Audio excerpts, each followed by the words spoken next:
Bigfoot Radio. It's December 16th, 2018, and you're here with your hosts, Lori Hood and Lauren Smith. How are you, Lori? I'm doing great tonight. How are you, Lauren?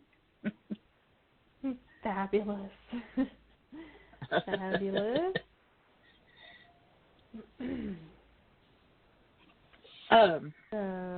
Well, we want to thank Shane Carpenter. It's Shane Carpenter, isn't it?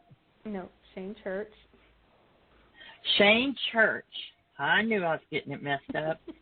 Okay, we want to thank Shane Church because he's done a new logo for us. So we now have a new face to our show, and it's just gorgeous, and we'll be having it up this week so everyone can see it. And I don't know, we may even eventually get some new intro music or some old intro music. But I know why I said Shane Carpenter, because he's live right now on Facebook. So that's why I said Shane Carpenter. But anyway, if you really like our intro music and don't want us to change it, just go over on our Night Callers Facebook page and let us know. Yes, get rid of it. No, we love it. Okay? There we go. All right. So any new Bigfoot news out there, Miss Lauren?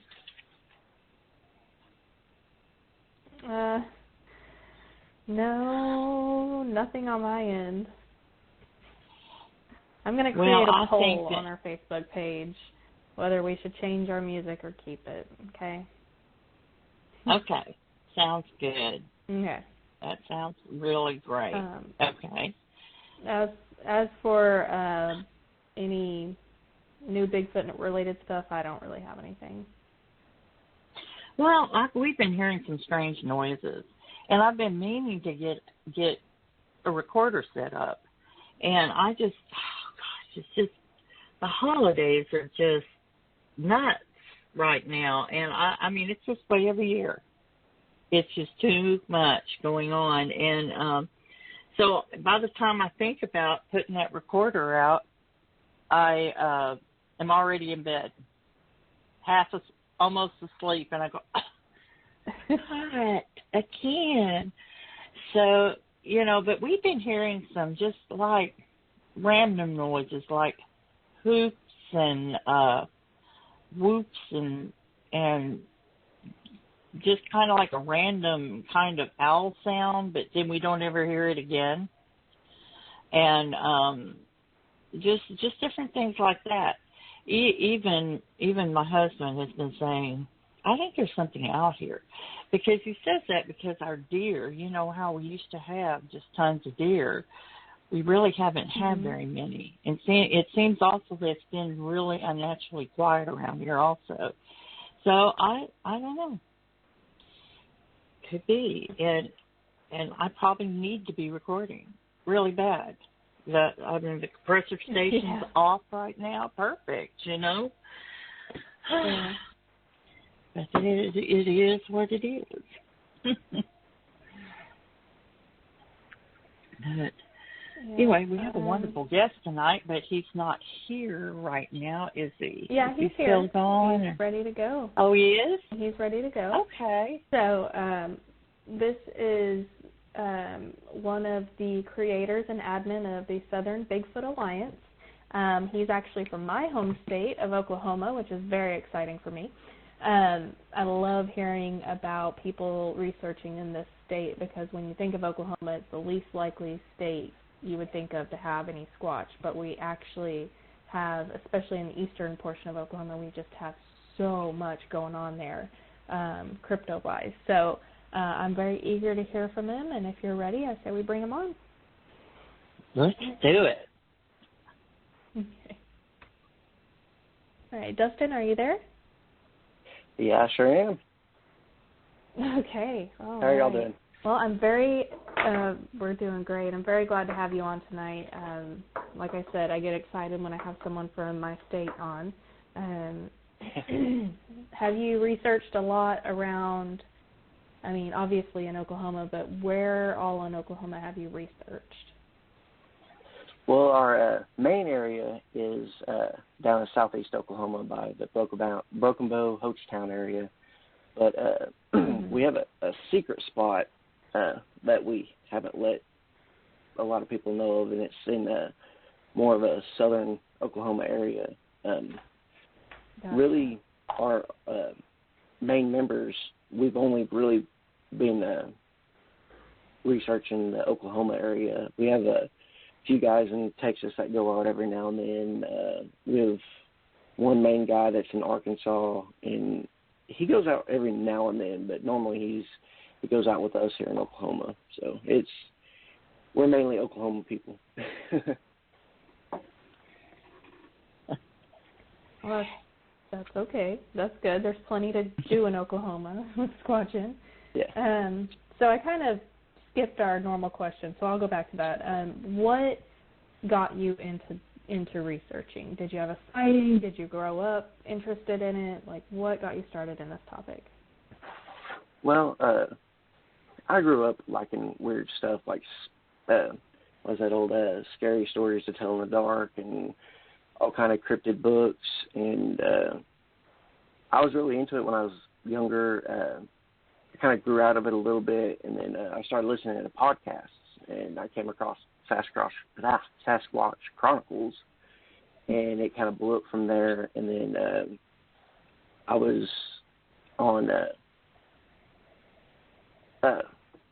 Will Jevons' group there for a little while, and it just kind of blew up from there, and met a whole bunch of awesome people like the guys in my group now, and it's just kind of blew up from about 2 years ago or so. So I would like to say it was because of the Patty film, but I'm a little young for that.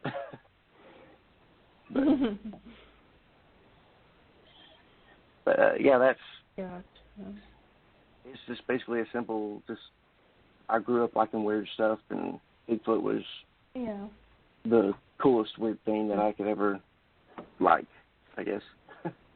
So you did you ever see Legend of Boggy Creek? I just got to jump in and ask that.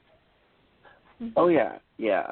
My grandma actually had a copy of it, and that's I don't know how many times I watched. She actually had it on VHS, and I haven't been able to find it, but it's somewhere in her VHS collection, and I'll watch that movie so many times. Me too. I actually have it on DVD now, and it scares my kids, which is good. It scared me when I was younger too, so I'm passing down that tradition at least. Yeah. So in your bio that you sent me, you said that you have a fascination with cryptids and also the paranormal, which sometimes the two go hand in hand. So is that something you grew up doing as well, with the paranormal? Well, I like the paranormal stories, but I do not do ghosts. Like I'll go out into the woods and look for Bigfoot all day long, but I don't really care to be in the cemetery in the middle of the night looking for ghosts. But yeah, I mean, I like reading the stories, and I mean, they sound really interesting, but I won't listen to the stories at night. It's going to be daytime, and but yeah, it's more of the cryptid monsters instead of the ghosts. Oh, yeah.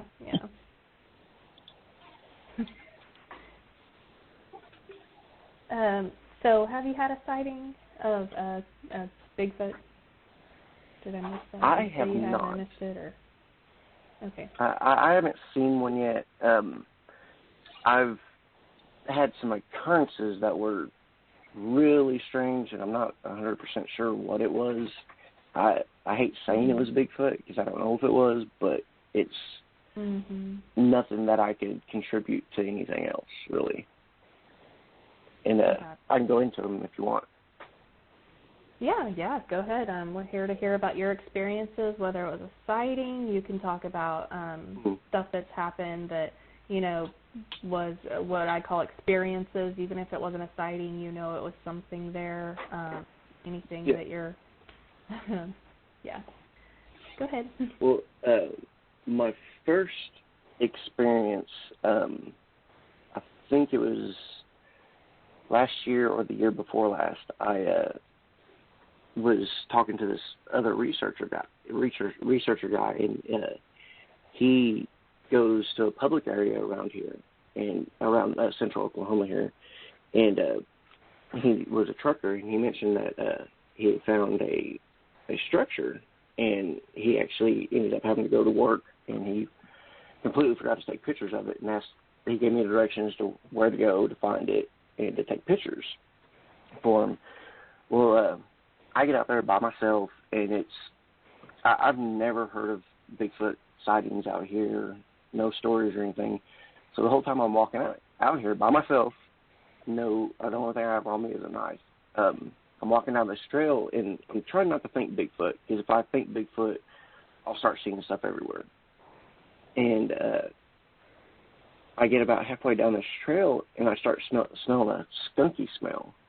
Like, well, there is a highway less than a mile away. Somebody probably just hit a skunk. And as I keep walking down this trail, it keeps getting stronger and stronger. Well, I get to this one area to where I know there's a creek about 50 yards away from me on my right. And from that creek, I hear a whoosh, boom, tap, tap, tap, tap, tap, tap, tap, tap, tap, tap, tap, tap. And it was, I don't know, I've never heard it before. It was like a gruff, like, oof, kind of thing. And a tree knock.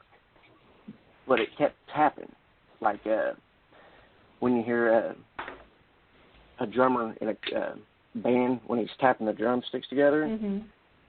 That's what it sounded like after the initial tree knock. And all the hairs on the back of my neck stood up, and I spun around, and I walked straight out of there. I tried not to run. My head was like, run, run, run, run, run. So my legs just wouldn't let me. And it was only like a 5-minute walk, but it felt like it took 2 hours to get out of there. It's probably best you didn't run. You know, you're not supposed to actually run from predators or even what you think might be a predator. So your legs save your life. Exactly. Yeah. But that was pretty freaky. And then we've heard the occasional sounds and howls. And then one night, it was not this past October, but October of 2017, we were out at our main area, out at southeast Oklahoma, and we had been up until about 3:30 in the morning, and everybody decided to finally go to bed. And we had about 5 tents set up in one area, and then I was off kind of away from everybody else. I was more up the hill from everybody. And I'm laying there, and I start hearing the chorus of everybody else snoring, and I just can't go to sleep. And I'm just laying there, I was playing on my phone, and I start hearing footsteps coming down the hill from above us, coming down. And I was sitting there trying to figure out who that could have been. And I'm sitting there thinking, I was like, well, it might be Kendall, because he had his hammock up about 10 foot from my tent. But then I remembered that he had packed his hammock up and put it in his car, and he was going to sleep in his car because it was supposed to rain that night. Well, I'm sitting there, and I'm trying to think of who was walking down that hill. And I know everybody had went to bed. And it sounds like 2 feet coming down the hill. And it gets between my tent and this other guy's tent, and it stops because the dog in the other guy's tent barked. It's a hound, so it bayed a couple times, and then the dog growled, and then it went quiet. Well, this thing just keeps walks right in front of the tent that's in front of mine. I hear it go through the cooler. I hear it open the grill. Yeah, I hear it open the grill, close the grill, and then it walked a little farther past and was actually trying to get onto one of our tables where we had snacks on. And we joked with Brian Hulan because he's a Little Debbie fan, and his Little Debbies were on that table. It didn't get them, but this whole time I'm thinking I need to unzip my tent and see if I can see what it is. Well, my rainfly sticks too far out over the front of my tent, so I'd have to unzip the door, then crawl out and unzip the fly just to see it. And this whole time I'm thinking, that would have made too much noise. Yeah, this whole time I'm thinking, I can't make that noise, and I'm trying to remember who else had signal, because there was only me and 2 other people that had signal out there. Everybody else, their phones just didn't work. And this whole time I'm texting Sky Mark and I'm texting Tim, and I'm like, hey, y'all need to wake up because there's something in the camp and I can't get my tent open to see. And I don't even hear their phones blinging. So I'm like, oh, crap. They probably have their phones on silent. And this whole time, this thing is walking through camp, messing with stuff, and it doesn't sound like 4 feet. It's 2 feet. And I don't know. It could have been a homeless person. I don't know. Well, finally I hear a tent zip, and this guy to my right, and he comes out, and I can hear him step out, and all of a sudden the woods behind his tent light up because he has a spotlight, and it's pointing away. And as soon as that happens, I hear thump, thump, thump, thump, thump, thump, and I'm like, hey, turn your light over here. And by the time his light pans over, it's gone. I jump out, and I'm throwing on my boots, and I think I was in my underwear. I don't remember. But I had my boots on, and I jumped out, and but everybody wake up. And we looked all over that place for about 20, 25 minutes. We found a couple of possible footprints, but it's so rocky down there. It's hard to tell. I mean, the only thing you'd see is where the leaves have been disturbed. We don't know if that was from one of us walking up the road or not. And we did kind of a circle around the camp to see if there was any evidence. And about 20 minutes or so later, we start walking back. Well, this guy or one of our main guys, Tim Autry, he is walking back to camp. And I think he was a few feet from me. And all of a sudden I heard, oh, ow! And he had gotten pegged in the back of the head with a rock. Well, it was more of the back of the neck area. And he had a big old knot on the back of his neck where he'd gotten hit. And we couldn't find where it came from. And it was for sure a rock that hit him because it was sitting right on top of the leaves. And I think that's about all that happened that night. Where was this at? Can you tell us? Was this your secret place, or was this near Broken Bow? Or?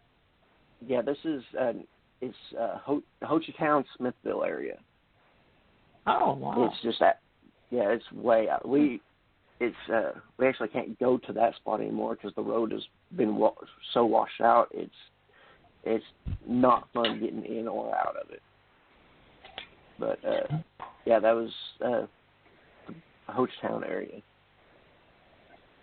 and that's where most of our experiences have came from, is that area.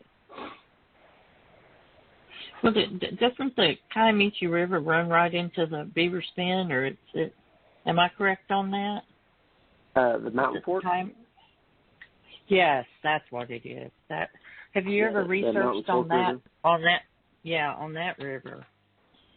Oh yeah, we actually we're actually pretty close to it. We've actually done trips at night on canoes up that, and I don't think I've had any instances while I was out there, but they a few of the guys that went out there, I want to say it was last summer, maybe last fall, and they actually found a little rock bar off to the side of the mountain fork, and they set up on it, and there was a ridge above them, and they decided at night they were going to do some calls and cook hot dogs and everything out on this little rock bar. And I believe they started smelling a real bad stench that just kind of wafted through and then just disappeared.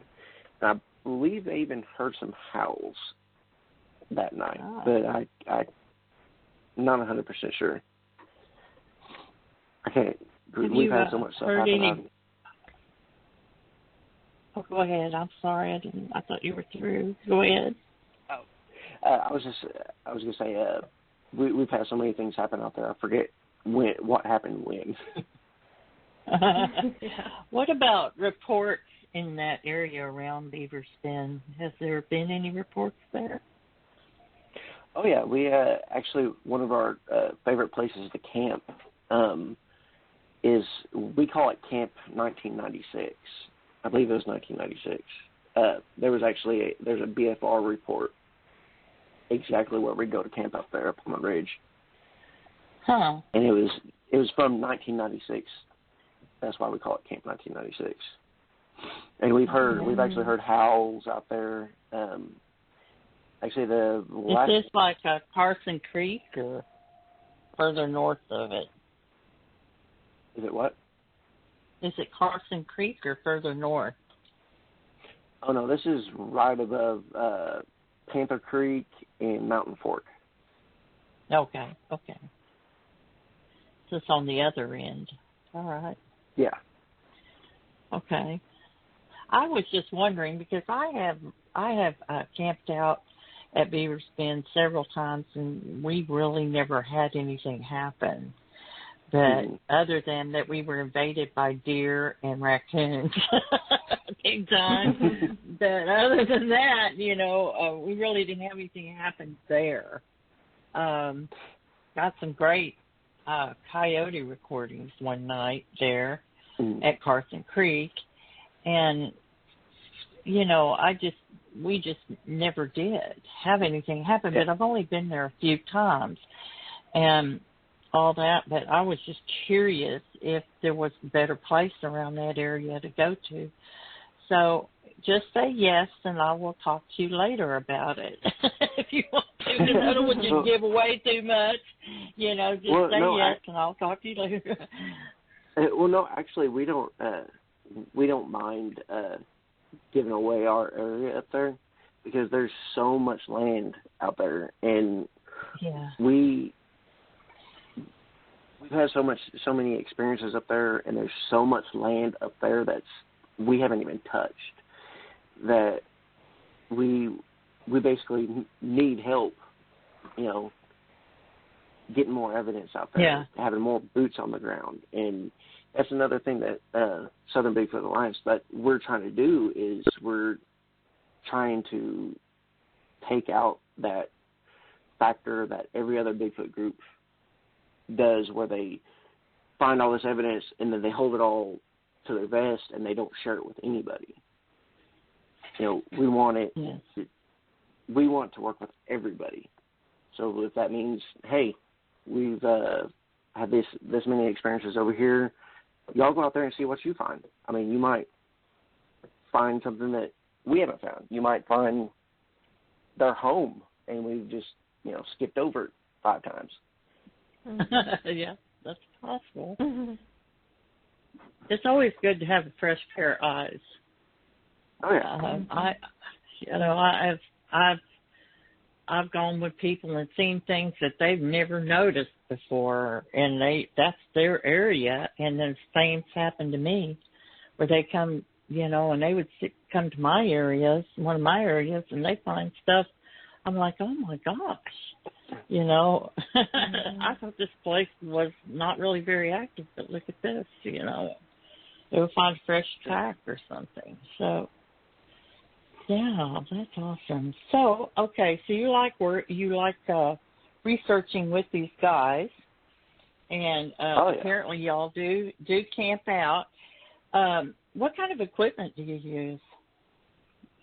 How do you go about researching? I mean, do you do audio research, video?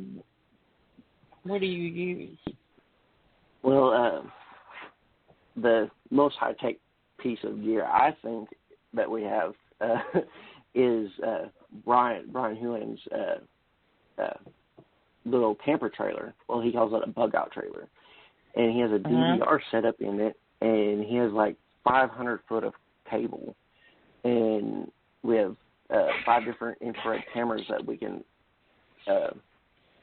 turn it all on and then set it almost as far as we want away from camp. And it will sit there and record all night long. He has a little solar panel that keeps everything charged, and it will record anything and everything around camp. And I think he has 5 to 6 cameras for it, which is really cool. Wow. We use a lot of game cameras. I think we have 1 or 2 night vision scopes. We use different kinds of voice recorders. Mine actually broke a while back because it took a swim in the river. Oh, no. Yeah. Oh, no. Oh, no. And recently we finally got ourselves a FLIR. And I haven't got to play with it yet, but I've heard it's pretty awesome. Yeah. Yes. Wow. What about audio recording? That's my big thing. I love to record audio. So do you guys do that too? Yeah, we'll usually, if we go to leave camp to go somewhere else, we leave a recorder or 2 at camp. We have some areas that we've heard howls before, and whenever we go down there, we'll leave a recorder there. We usually always have a recorder running because we don't want to have that encounter to where we're sitting around just talking and then something happened and bring out the recorder and nothing happens again. So we try to always have something recording. But we also have GoPros. See what else? GoPros. We try to do we'll camo out and sit in an area and watch. Hoping something will come through. We do a lot of hiking, a lot of driving out down there at the we call it the Bison area, but just north of Hochtown, because there's old Jeep trails. There's just a lot of walking up there. But I think that's about all the audio. We do audio, camera, got the FLIR.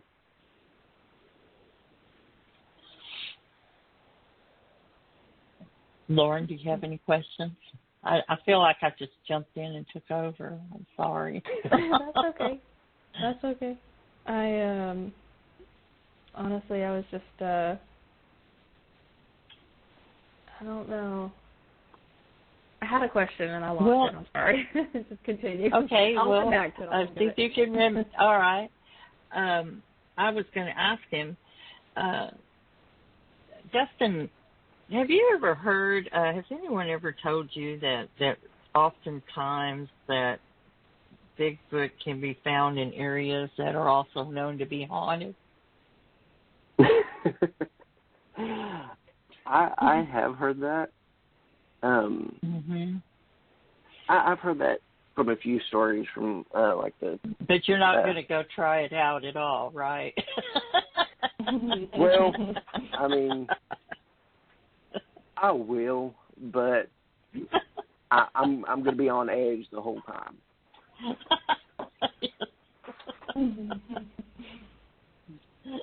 I just think it's funny because we've had so many stories, of cemeteries, Bigfoot being in cemeteries, being in areas that have had a reputation of being paranormal and things like that. And I just wondered if you would gonna hang up your hat on that one and not go, or be honest. No, I would still go, but I would try my best not to think about ghosts while I was there. We actually have in the area that I've been talking about in southeast Oklahoma, we have a little spot we call the Homestead, and it's just off the road. And there's a bunch of little trees around it, and it's got this one big tree right in the middle of this kind of opening, and there used to be a house there. And I think one of the guys went out there with a metal detector, and they were able to find, like, nails, and they could find the area where the house was, and it burnt down, and all the nails are there. And just across the gravel road from it is a old cellar that just looks creepy during the day. And it's weird and it's creepy, and like every time we go there, I can feel the hairs on the back of my neck stand up. But the only thing that's really happened there was, to me at least, the last time we were there, it was like 2:30 o'clock or 2:30 in the morning, and it was me, Kendall, Tim, and this guy we call Mr. Bill. We're standing there, and we're just listening, kind of talking back and forth, and we have all the lights out. There's no lights. And then all of a sudden there's a flash, like a camera flash. But it came from everywhere. And only me and Kendall saw it. And we couldn't figure out where it came from. It was pitch dark out there. And it was just kind of like just a quick flash and nothing else. And we looked everywhere, couldn't find any. We couldn't find any like trick cameras or anything like that. And that was pretty weird. And then I think, because it could have been a game camera, something setting off a game camera, or a game camera trap. Where that walks in and all the, lights, all the cameras go off at the same time from every angle. Yeah. Well, usually but you couldn't find anything like that. No, because the Mr. Bill fellow that was with us, he has a night vision, and usually he was the one that was there with us, and he was looking at us his night vision. And with night vision, you can usually see where the game cameras are, because it picks up the infrared. And he didn't see any. So that was an unexplained one for me. And also the little old cellar that's right across the road from it. If you go in there right, what? The old cellar right across the street from it has if you go in at a certain time of day, there'll be like 3 or 4 little bats hanging from the ceiling. That's pretty cool. A little creepy, but as long as they don't fly at me, I was good. Yeah.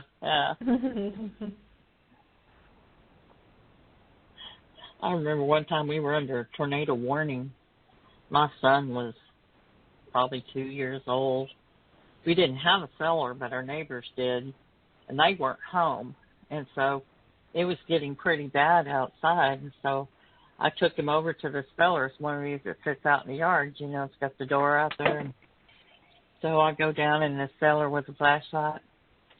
Or no, I didn't have a flashlight. I had a candle, and I lit that candle and see all these little sparkly things. It was spider eyes.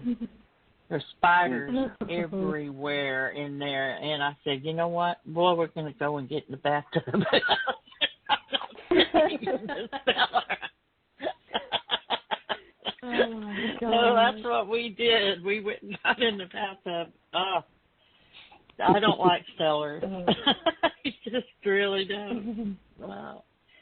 Cellar, spiders, nope. No, don't like them. So I guess you are pretty anxious to see one then, aren't you? You haven't had your first sighting yet. No, every time we go out, I tell the guys, I'm like, look, I don't care if I make a mess in my pants. I don't care. I don't care. I just want to see one. I want it screaming at me, throwing rocks, bluff charge. I want something to happen.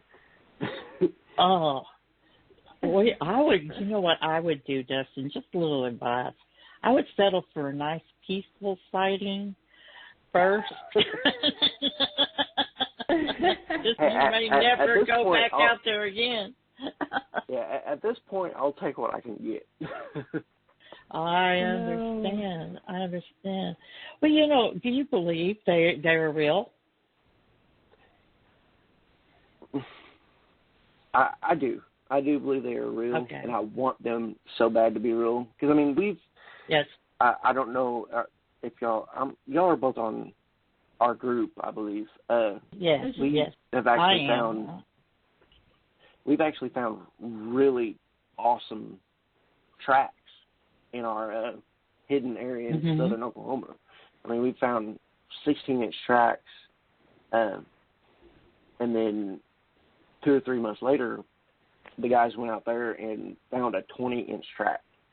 And it's not one of those where you can kind of see that there's a couple of toes here and there. It's a foot, and it's 20. Like, when they told me about it, told me they found it, I was like, oh, that's pretty cool. This 20, I just wasn't comprehending the size of it.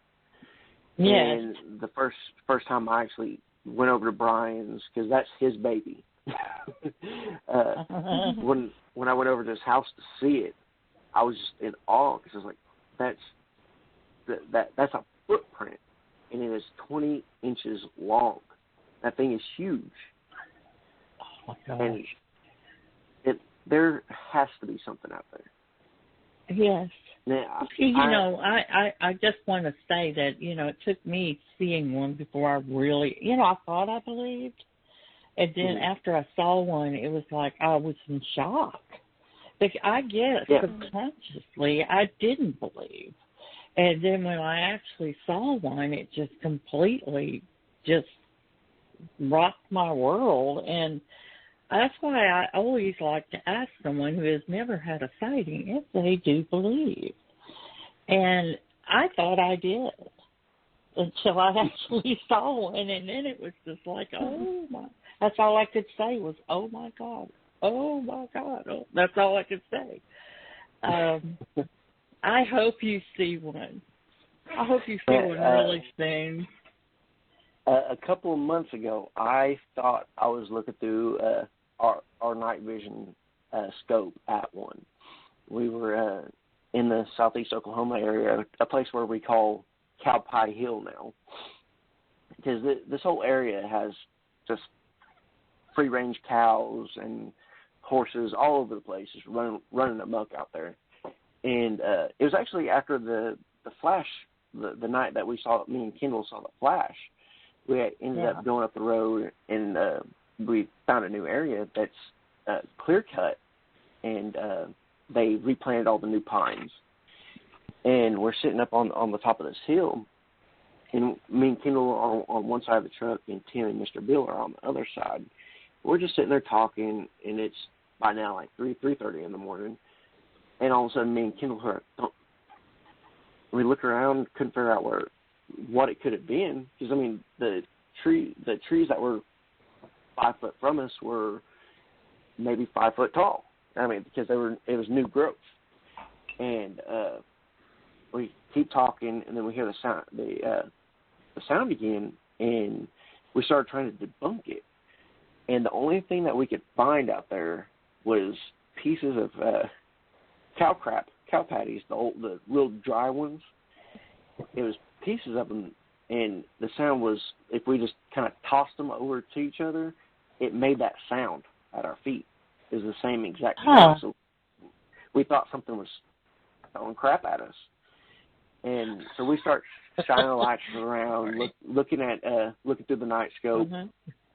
And way off in the distance, about 100 yards, there's this old tree with there's only a couple of branches on it, no leaves, nothing. It's a dead tree. And it looks like it's about 20 foot high, 20 foot tall, but there's eyes right next to it. And it looks like the eyes are 15 foot up. And as we're sitting there looking at it, it looks like it's a head and shoulders that's peeking out and looking from behind this tree, looking at us. And we're looking at this thing for 15, 20 minutes, and finally we're like, we got to go see what that is. We need to figure out if that's actually what we're looking at, is if it's actual Bigfoot. Because I mean, we could with the scope, it legit looked like there was something standing next to that tree, and it kept peeking out, and you could see a head and a shoulder. So we finally say, all right, let's go. So we start going through these pines, these short little pines, and they're really close together, so you're having to basically wade through them. And then we get about 30 yards in, and it drops off. And we get down into these pines that are like 10, 12 foot high. And we're like, holy crap, we're going to get lost looking for this dead tree. It took us about 20 minutes to find this tree out in the middle of all these pines. We couldn't see it. And we finally find it, and there's nothing standing around it. Can't see anything, see any marks or any footprints. And we shine our flashlights up in the tree, and it's a raccoon. And what we thought was 12 to 15 foot high was actually 20 foot.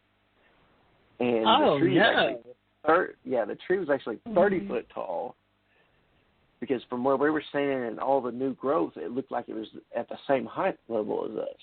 But when we got down there, it was just I was really mad that night. I cussed that raccoon, but I don't think he really cared. So. No, probably not. I remember one time, Shane, I got to tell you about this. I was coming home and live on one of these little. Hello? You've got to stop. You've got to stop reading and talking. Who, me? Yes. Never mind. Just go ahead. Oh my gosh, I am not reading anything right now. Okay. Why? All right. Because you just I apologize, Dustin. Okay, go ahead. Okay.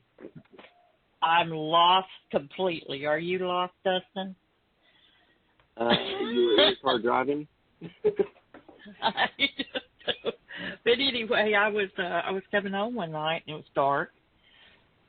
This little road that it winded down to the neighborhood that I lived in, but it was out in the middle of nowhere. It was pretty remote. And right at this curve, we used to call it T Corner, because that's where, when the house was first being built that I moved into, they didn't have septic in, so we would, and in the process of moving and stuff, we would stop at that corner and go off into the woods and go to the bathroom. So we called it T Corner. Well, a lot of times we had some truck drivers that lived in our little community, but they would park their truck there or leave their trailer there and then take their truck on down into the neighborhood. Well, I saw this big red, looked like a big red taillight. So I just assumed that it was a trailer. And so I was heading down that way, and all of a sudden it stood up, this red eye, and it bounced off into the woods. And it just blew me away. It did. It blew me away because that's the first time I've ever seen that.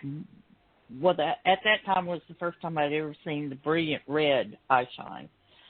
But eye shine, I have seen all different colors. I have seen blue. I've seen white, yellow. I've seen it change from white to yellow to pink. I've seen the red. And so have you ever seen any eye shine other than this time, this raccoon? Yeah, we've seen a lot of eye shine out there because, like I said, there's cows and horses all over the place. I haven't seen any red eye shine out there. I've seen the blues and the greens and the yellows.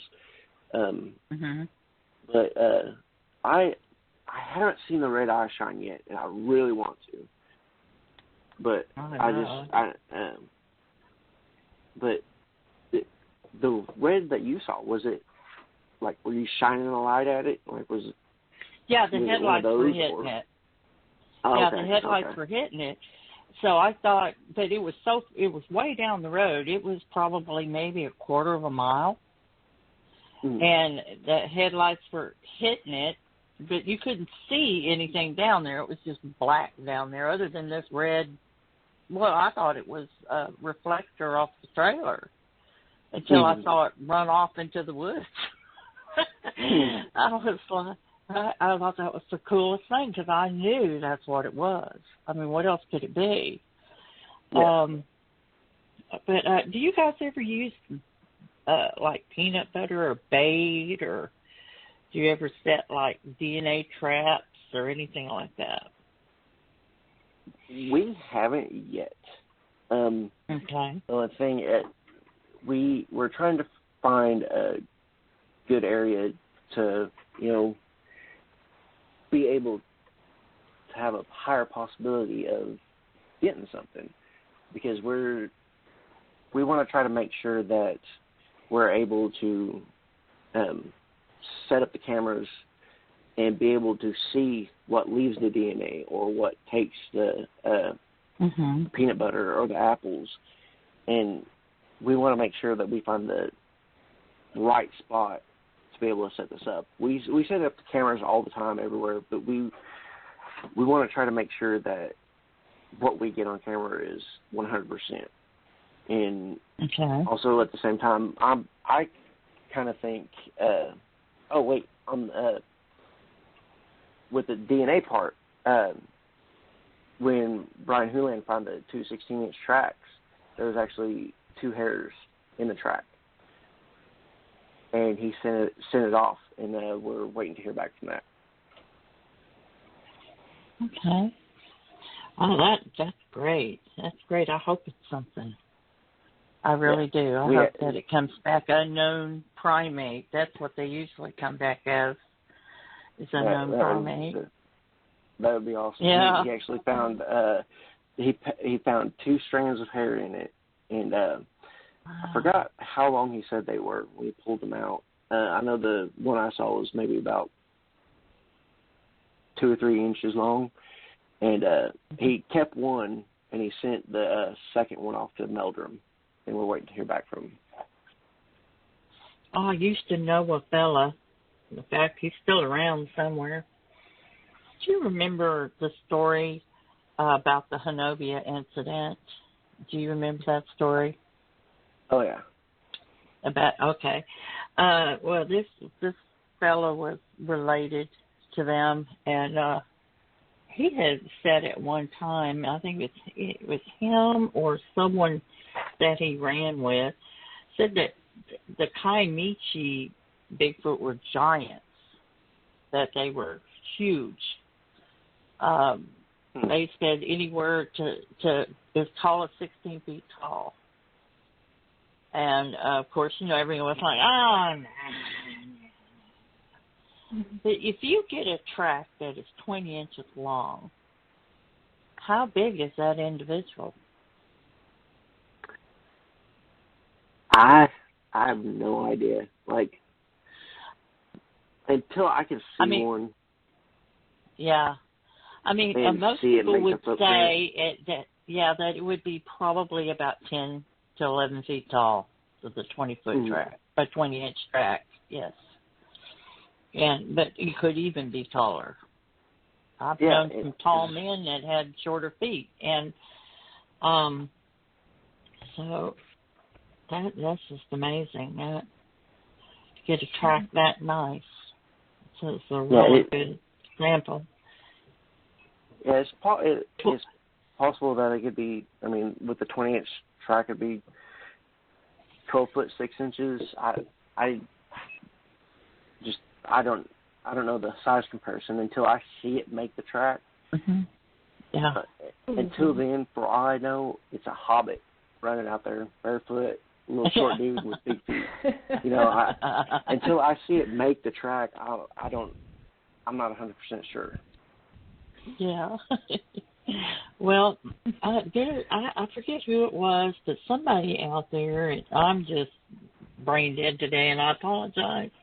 But someone out there had a foot, I don't know if it was Dr. Meldrum or someone else, but they had a foot size to ratio height. In other words, if you had a foot track this big, then the likely individual that left the footprint would be this tall or weigh this much. And but I don't really know who it was, and I apologize for that. I just can't think of the name. But I do want to say that we have about 9 minutes left. So I want you to talk to us about something you really want to tell us about, and we'll just give you the floor. Would it be better if we asked you a question, or? Well, if you want to do a shout out for Southern Bigfoot Alliance, or if you have anything to say about looking for new members, if you have any outings coming up, anything like that. Well, I know I said I hate ghosts, but I have seen one, and I can tell you that story real quick. It was lovely to hear it. Absolutely. Okay.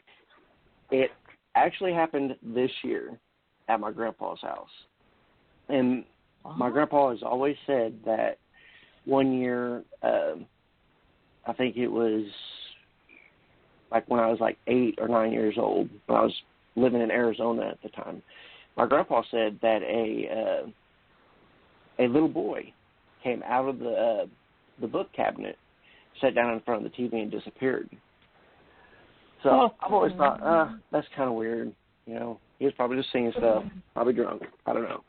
Well, at the beginning of this year, I don't exactly remember when it happened, but I was at his house, and I had my 2 daughters, who are 8 and 1, and my grandpa was in his recliner. My sister was behind me in a chair. There was a recliner behind her, and I had the baby on the couch. I was changing her diaper. Well, I rolled up the diaper, and I turned around backwards to hand the dirty diaper to my oldest daughter so she could throw it in the trash. Well, as I turned around, right behind my sister in the recliner was a little boy, and he was sitting cross-legged. Wow. He had short brown hair, blue eyes. He had a blue polo shirt on and khaki shorts. And I spun around real quick and was like, oh, my God. And my sister started freaking out, like, what's going on? And I had to tell my oldest daughter to leave the room because she gets scared easily. Yeah. And once she left the room, I told my sister, I was like, there was just a little boy sitting directly behind you. And she spun around like it was still going to be there. And she has not sat in that chair since then. Wow. So that's my one ghost story. And actually, I was catching up with my cousin, who I haven't seen in a couple of years. And he's 6 years older than me. And I was telling him about seeing it. And he was like, he got real serious. He was like, you don't remember when you were 5 and I was 10 and we were playing in your grandpa's house and that little boy walked in front of us? He's like, no. He's like, yeah, just a little glowing boy just walked in front of us as we were sitting there playing. I guess I just kind of tuned it out. You probably thought it was a real person and there wasn't anything weird about it, you know? It's possible, but I saw him when I was older, and I'll be all right if I don't see him again. That's cool, though. That is so cool. You know, a lot of times kids will see spirits, but then as they get older, you know, as they become adults, so they don't really see spirits anymore. So, wow, that is awesome. Thank you for sharing that. Really, no problem. That's great. So yeah, go ahead. Go ahead and tell us about the Southern Bigfoot Alliance. Are they taking new members? Oh, we're always taking new members. I think we just reached 2,400 people. I think we might be over a little bit, but I think it was as of Monday we reached that many people in the group. But of course, not everybody interacts in the group, but there's quite a lot of people that interact. We're always letting new people in. We do try to make sure we don't have any trolls. We keep a tight but fair workplace in our group. Also, once a year, we don't have a date planned yet, but once a year we always do a youth group outing. It's where, a lot of us Bigfoot guys in the group, we have families, we have kids that always want to go with us. So once a year we'll usually we'll have a youth outing where we take them to an area that's just a regular camping area next to the lake, or somewhere that they're not going to actually be in danger.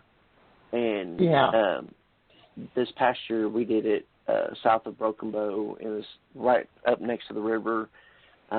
We had a bunch of games for the kids. We took them fishing. We actually showed them how to make casts of their own footprints. We made little coloring books for them. We took them on so nice. Yeah, we took them on night walks just down this little gravel road, which there's nothing out there. It's just a big field. Nothing would get them. Did you talk about Bigfoot with them, or? Oh yeah, we talk about different calls and stuff with them. Did they ever get scared? I just have to ask that. Did they ever get scared? Well, my daughter does. Well, once it gets dark, she kind of gets a little nervous. But we usually tell the kids that it's just pretend it's another camping trip, because it's more of an educational kind of thing. It's mainly just get everybody together and have fun. We just show them what we do when we go looking for Bigfoot. We don't say, oh, there's going to be a Bigfoot around the corner. We better look for him and take pictures. It's just showing them what we do when we do go out. So usually I don't think we've had problems with kids getting scared besides my daughter, but she kind of has a fear of the dark. But this year we actually made them coloring books. I believe we bought them all everybody had lamps. We brought shirts for all the kids, and actually on the back of it, on the front it says Southern Bigfoot Alliance, and on the back is a Bigfoot holding the hand of a little boy, which Shane Church, he actually took a picture of Brian Houlihan's oldest son and youngest son walking down the road holding hands, and he turned that into the Bigfoot holding the little kid's hand. Oh, that's great. Yeah. He's so talented. I do want to give him a shout out. I know that Lori said he redid our logo, but he revamped it. He didn't even. Yeah. He actually created a new years. one. He created a totally new one, actually. Yeah, right. He's pretty good so at computing and stuff. Yeah, and we is. actually also with the family outings that we do, we usually bring a projector and a projector screen, and we'll usually play like Harry and the Hendersons and other little kids movies so the kids can have fun. And we usually save the scarier movies for when they go to bed. Yeah. Well, Dustin, you've been a tremendous guest. I've really loved having you on our show. It's been wonderful. Thank you so much. Are you ready for Christmas? No. Neither am I. I haven't even bought the first Christmas present. Oh, well, I've got all the people. I've got all the presents bought and everything. It's just going from family house to family house, and all the new toys, and you got to get rid of old toys without the kids seeing them when you throw them away. And there's just too much pressure during Christmas time, and I'm never ready for it. I know. I'm same. It's like, now that I'm, in church and I'm a Sunday school teacher, I have 8 kids in my class that I have to tend to too, and it's like, trying to teach them how to sing a song. Lord have mercy, and half of them can't even read, and it's like oh my gosh. It's just been crazy. Bless you. But you know what? I want everyone out there to have a wonderful Christmas. I just want to say that. We thank you all for listening to us yet another year.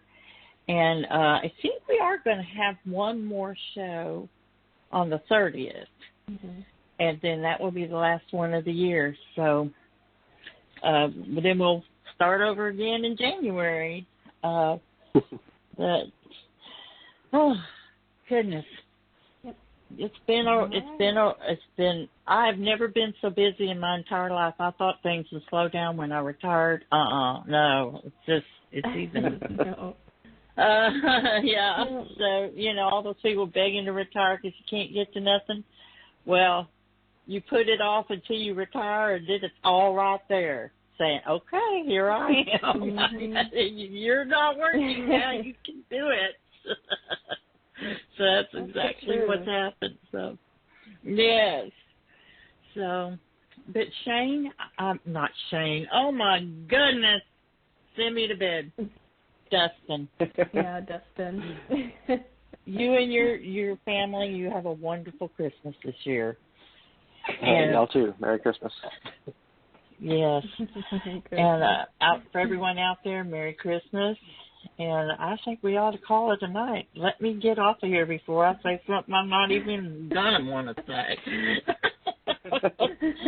Oh, my goodness. All right. Merry Christmas, everybody. You guys have some safe holidays, and we will talk to you in a few weeks. Yes. Merry Christmas and good night. Good night.